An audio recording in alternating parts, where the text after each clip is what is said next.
It's your hell. Don't see nothing. Three opponents down. Look at them fall. Outstanding.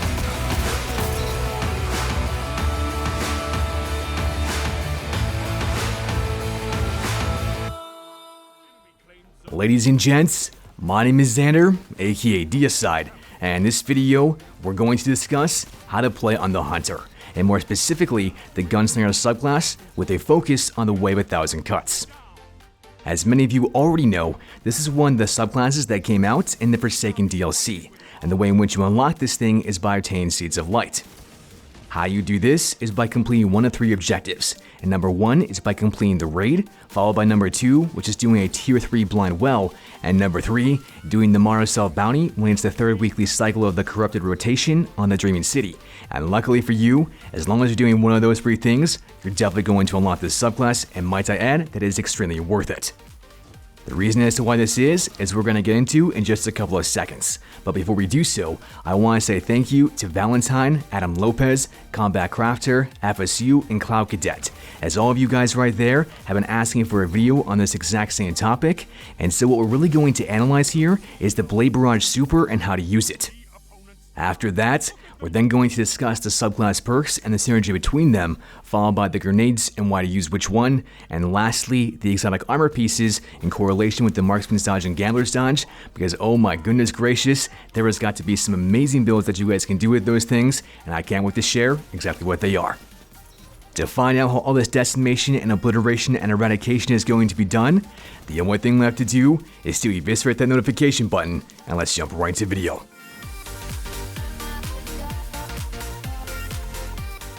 As with all the videos that I do like this, the very first thing that I want to really discuss and hone in on is the Blade Barrage Super. And so as you guys can tell from right there, Blade Barrage states that this subclass super vaults you into the air and unleashes a volley of solar charged explosive knives. Unlike some other instant supers out there, this one right here has actually 2 waves in which you can actually demolish guardians, and so this then implies that you can then toss those 2 different waves or volleys in directions that are going to be completely opposite, and so the way in which we're going to see this is by going to a private match to see all the angles at which this is possible. So here we are in a private match, and what I really want you guys to see here is that I got a guardian in my front and a guardian to the right, and they're approximately at 45-degree angles. As you guys can tell, we destroyed them easily, no problem whatsoever, with 1 Blade Barrage in the front and 1 Blade Barrage in the right. The very next thing that I want to analyze is showing this exact same principle, but in this case we're doing 1 guardian on the right of the platform and 1 guardian on the left of the platform. As you guys can see, I was able to downstill both of them even though they were at a complete 90-degree angle, which is simply unheard of and very, very difficult to do. Now what I want to do next is I want to show you guys this in slow motion, and so as you guys can tell, the way in which I was able to do this is I popped my super instantly, only for a split second at the guardian on the right, and then as soon as this was over, I didn't even wait for the animation to actually finish, as I knew for a fact that that first volley was easily going to hit that second guardian, and so by the time that the animation was done, I then spun to my left and was able to down the second guardian. This mechanic right here is vital for you to understand and grasp. And you also have to note that if you want to be able to do this effectively, you've got to be able to up your sensitivity at least a little bit, because as of right now, I'm playing on 9 cents, and with this, I'm able to still do this 9-degree angle and turn to get both these guardians.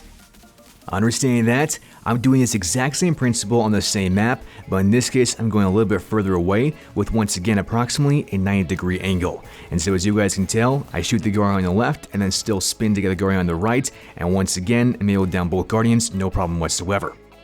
So the main thing that I want you guys to take away from this is that it doesn't matter whether or not you're actually in close proximity or in far proximity, you're still going to be able to do this exact same mechanic over and over again. Although I will have to note that it's going to be much harder to do this at closer ranges, but even so, as long as you have a higher sensitivity, you're going to have that piece of cake. Along with showing how the super can actually attack you at 90-degree angles and still down 2 guardians, the very next thing that I want to show you is elevation. And so in this case, we're in the hallway, and you guys can see that I have a guardian in front of me at middle, and I'm one at the very, very far back of the end of the lane. You guys can tell that I shot my first volley at the guardian in the middle, and my second volley at the guardian at the very, very back. And so what this shows is that just like in the case of the 90-degree angle, this thing can also be used in a vertical sense for lanes and different variations of elevations. Now you might be thinking, well, that right there was actually some very good examples of range. But if you guys thought that that range was good, you haven't even seen nothing yet. Because in this next test case, I'm going to pop my super, and just like this, I went cross-map distances and was still able to down both those guardians on the platform when I was at the edge. This right here is a mechanic that a lot of people simply don't even try because they don't understand as to how far that the blades can travel, and so this right here is a very good example to never ever hesitate and use the super just in case you think that someone's out of range. That's not the case, as a super can certainly hit so. Understanding that, the very last thing that I want to show you is that even if you don't happen to have line of sight, this super can still down guardians who are not in that line of sight. Because as you guys can tell from right here, I have two guardians, one on the left and one on the right, and as soon as I back up, I can no longer see them in my line of sight. But even so, I'm going to pop my super, and as soon as I do so, I'm still able to down both of them, and that's because of the radial explosions that's done by the knives. The thing that you guys have to understand about this super is that you don't always have to be able to see someone, and rather, like the super itself says, you're going to have radial explosions that are going to detonate based upon where the knives land. And so as long as you're having those knives be placed in the close proximity or vicinity of enemy guardians, these knives right here are going to incinerate guardians, and that I can guarantee is going to make them a little bit salty.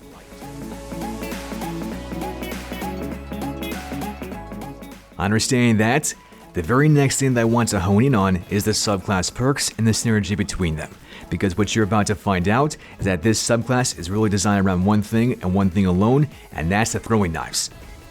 Unlike the other Gunslinger subclasses, this particular one has 3 perks instead of 1 or 2 that are going to focus on the throwing knife. And as you guys can tell, the first one is called Knife Trick, and it states that this melee ability throws a fan of flaming knives that burns targets on hit. Following this comes Playing with Fire, and Playing with Fire then states that destroying burning enemies recharges Knife Trick more quickly. Ensuing this is one more synergizing perk, and that's called the Burning Edge, and it states that while enemies burn, your dodge ability recharges faster. So as you guys can tell, we have Knife Trick, Playing with Fire, and the Burning Edge that all have this marvelous symbiotic relationship between the 3. And so as soon as you happen to proc Knife Trick, you're then going to proc Playing with Fire, and then in turn is then going to proc the Burning Edge. Now the very next thing I want you to comprehend about this knife throw is that it does 3 separate shuriken tosses, one to the left, one to the center, and one to the right. And so what you really have to get is that you have to be in close proximity if you want to be able to have all 3 land. But the good news is that you can still be decently far away and still only have one of these shurikens or knives actually hit somebody to then still proc Playing with Fire and of course the Burning Edge. However, there is one catch in order for you to be able to proc all 3 of these perks, and the way in which this is done is by downing that guardian that you hit with the Knife Trick ability. If you guys aren't doing that, then you're not going to be able to proc Playing with Fire and thus proc Burning Edge, and so essentially, if you're not downing that guardian that you then hit with those knives, you're never going to be able to take full advantage of the entire subclass, and so in this respect, it's absolutely vital for you to land those knives and be able to practice this over and over again, because it's not something that you're going to get instantaneously, and there is a little bit of a learning curve, but once you master that learning curve, you're going to be like Naruto, feeling like a true shinobi.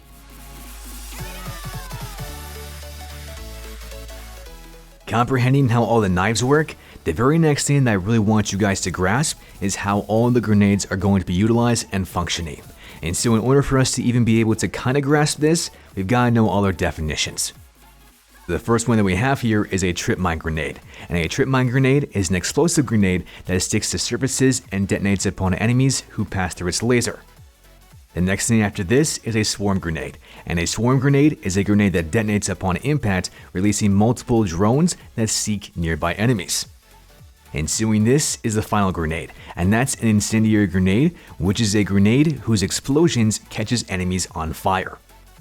Now the way in which you guys use all these different types of grenades is very different, and the one that I prefer to use the most is the incendiary grenade. And the reason why this is because of all 3 of these grenades, it can do a very high damage output, up to 120 points of damage, followed by then 7 points of damage afterwards, and these then are going to stack for a DOT effect for a total of 150 points of damage.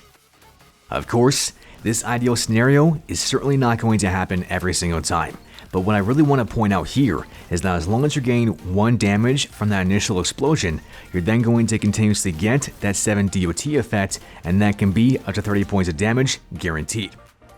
Throughout all of these incendiary examples that you guys have been seeing so far, this is the one that I prefer the most, and it's because it can be used in a wider variety of scenarios, whether you're capturing a point, or whether you're controlling down an entire area, or whatever it might be. But the same thing cannot be said for a trip mine grenade or a swarm grenade, and let me explain why. With a trip mine grenade, this thing actually does the most damage output out of any of the other grenades instantly, and so for this, it's very, very powerful. But the downside to it is that it has to be number 1, stuck against the surface, and number 2, someone has to walk by it in order for it to be activated. Again, this can be very, very good, or it can be very, very bad, because if someone's not expecting it, then they're going to get obliterated, but if someone is anticipating it and they see it, all they have to do is simply slide past it and are not going to take any damage. As far as a swarm grenade goes, this once again is very, very situational, because the way in which is most advantageous is to toss it onto a controlled chokehold point, like a capture point, or possibly a lane, or maybe even a doorway, as that's then going to block the area off entirely, but if someone does want to happen to come through it, then you know for a fact they're going to take damage. Other than that, it really doesn't have that many environments in which it can be utilized effectively. And so out of all these grenades, the one that I would recommend to you is the incendiary grenade, and that's because it can be used in a wider variety of scenarios, still doing massive DPS, and for that one reason, it's the only grenade to choose.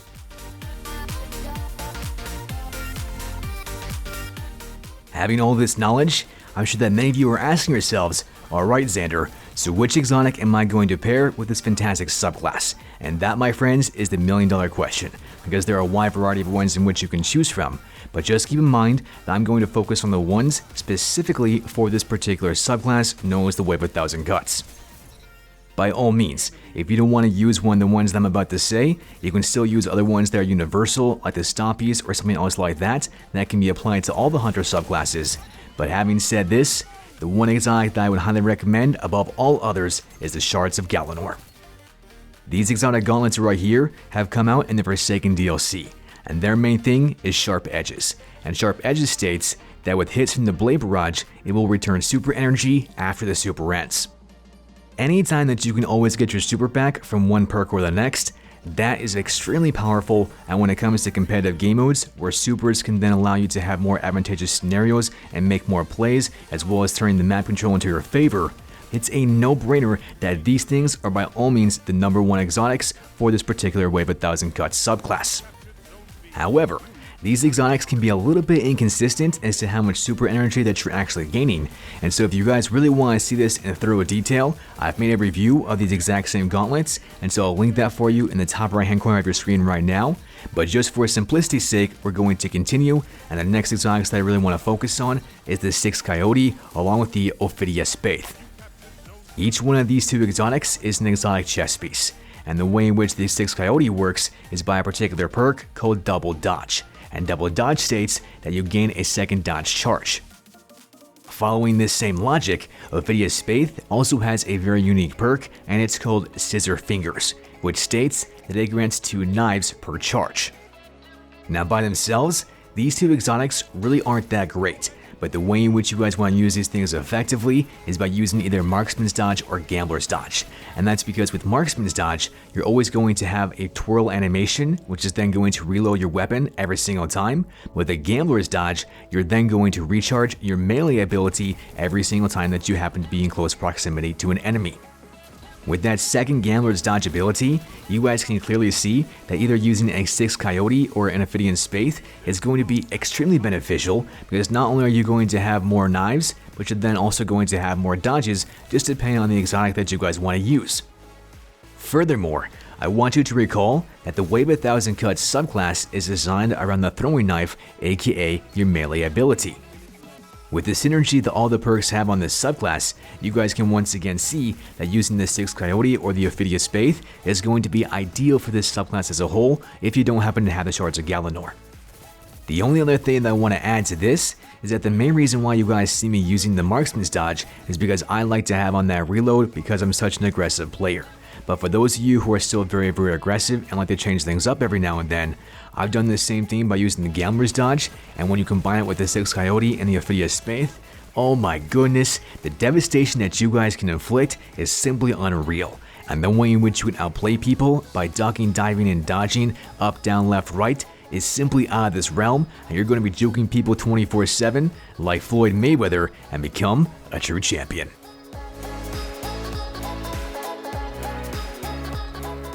Having said all these things, I think that you guys now have a very thorough and comprehensive understanding of how the entire Wave of 1000 Cuts truly functions. You can use the Blade Barrage Super not just on one Guardian, but on multiple Guardians from different angles, as well as different elevations, allowing it to be used in a wide variety of scenarios. The subclass's perks are phenomenal and have a marvelous symbiotic relationship from one onto the next, and when you couple this along with the multiple grenades that can be used in a wide variety of scenarios, once again, the subclass is becoming more and more lethal. Lastly, the Wave of 1000 Cuts subclass has some beautiful exotics that can truly make this thing decimate, eradicate, and truly annihilate every single Guardian in its path. And it doesn't matter whether or not you have the Shards of Galanor, the 6th Coyote, or the Ophidia Spade, because all three of those things are going to do phenomenal for this subclass, and so I'm very intrigued to hear exactly what you guys are going to use down in the comment section below. By all means, let me know the kinds of playstyles in which you guys are going to be using this entire subclass, along with the exotics in which you're going to do so, because I'm certainly looking forward to those types of builds, and I know for a fact that I'm going to read all your comments to try out those builds myself. Lastly, go ahead and check out some of my other new videos, as you guys can see right there on the screen. If you happen to enjoy this one, then you're definitely going to enjoy this as well. That's pretty much all I've got for you as of right now, and so as always, Deislayers, great gaming. Until next time.